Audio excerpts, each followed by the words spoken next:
నాతో మాట్లాడుమయ్యా, నన్ను దర్శించుమయ్యా. మన ప్రభువైన యేసుక్రీస్తు పరిశుద్ధ నామములో మీ అందరికీ శుభములు తెలియజేస్తూ ఉన్నాను. మీరందరూ ప్రభు యొక్క కృపను బట్టి క్షేమముగా ఉన్నారని ఆశిస్తూ ఉన్నాను. ఈరోజు బలపరిచే వాక్యము లూకా సువార్త 17వ అధ్యాయము 12, 13 వచనములు. ఆయన ఒక గ్రామంలోనికి వెళ్ళుచుండగా 10 మంది కుష్ఠరోగులు ఆయనకు ఎదురుగా వచ్చి దూరమున నిలిచి, యేసు ప్రభువా, మమ్మను కరుణించమని కేకలు వేసిరి. ఈ రోజున 10 మంది కుష్ఠరోగుల యొక్క జీవితము గురించి, వారు పొందుకున్న మేలు గురించి ధ్యానం చేస్తూ ఉన్నాం. 10 మంది కుష్ఠరోగులు ఊరి వెలుపల ఉన్నారు. వారికి ఉన్న రోగాన్ని బట్టి వారు దూరముగా జీవిస్తూ ఉన్నారు. వారు 10 మంది, 9 మంది యూదులు, ఒక వ్యక్తి సమరయుడు.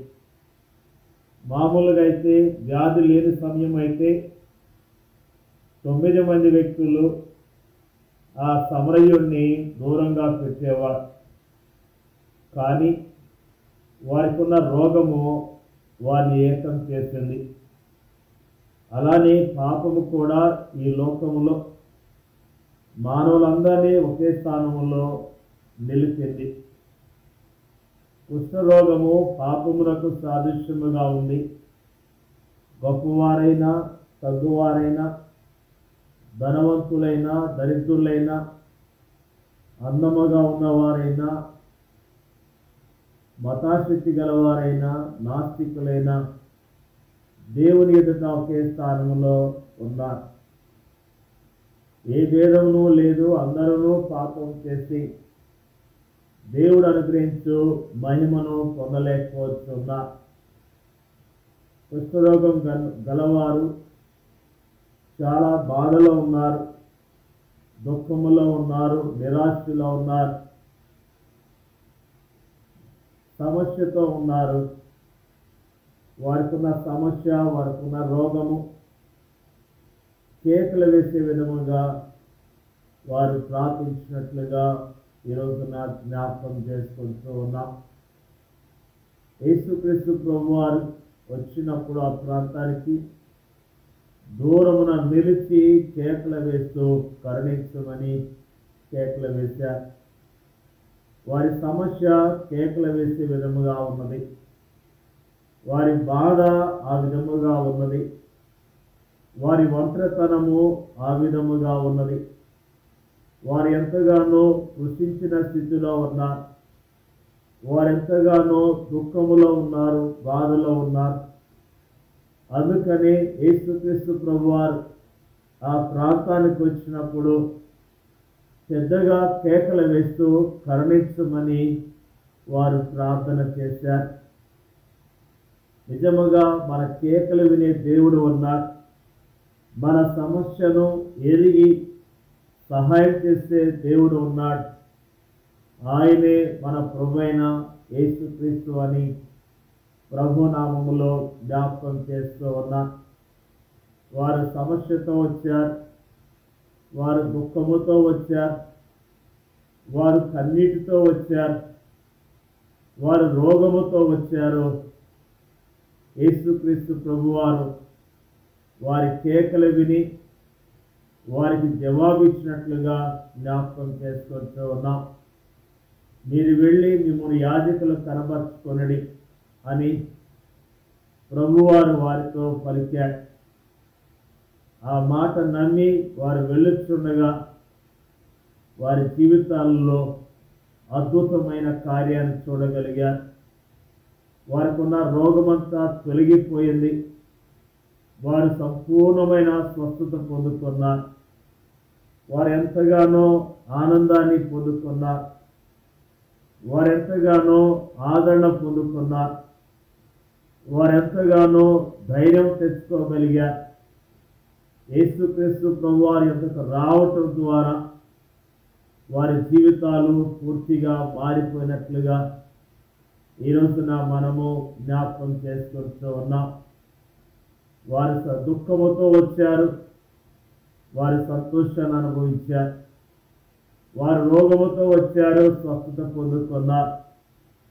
వారు కృంగిన స్థితిలో వచ్చారు, ఆ కృంగుదల నుంచి వారు విడుదల పొందుకున్నారు.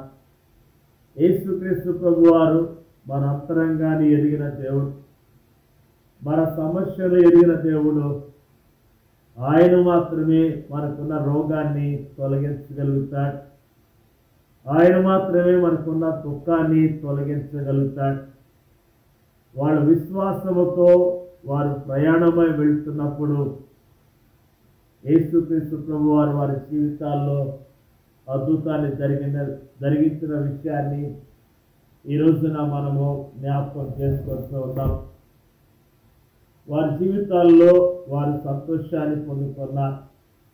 10 మంది బాగుపడ్డారు, కానీ 10 మందిలో ఒక్కడు మాత్రమే పరిగెత్తుకుంటూ వెనక్కి తిరిగి వచ్చి యేసు ప్రభు పాదాల మీద పడి ఆయన మ్రొక్కి ఆయన ఘనపరిచాడు, ఆయనను మహిమపరిచాడు.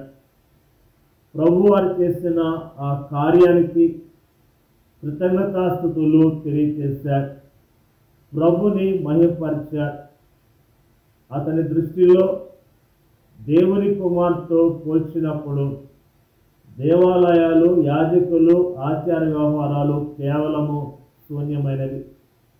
ఆ మిగతా 9 మంది దేవాలయంలో మత సంబంధమైన వ్యవహారాల్లో మునిగి తేలుతున్న సమయంలో ఈ వ్యక్తి రక్షకుని ఆరాధిస్తున్నాడు, ఆయన పాదాల చెంత ఆనందిస్తున్నాడు.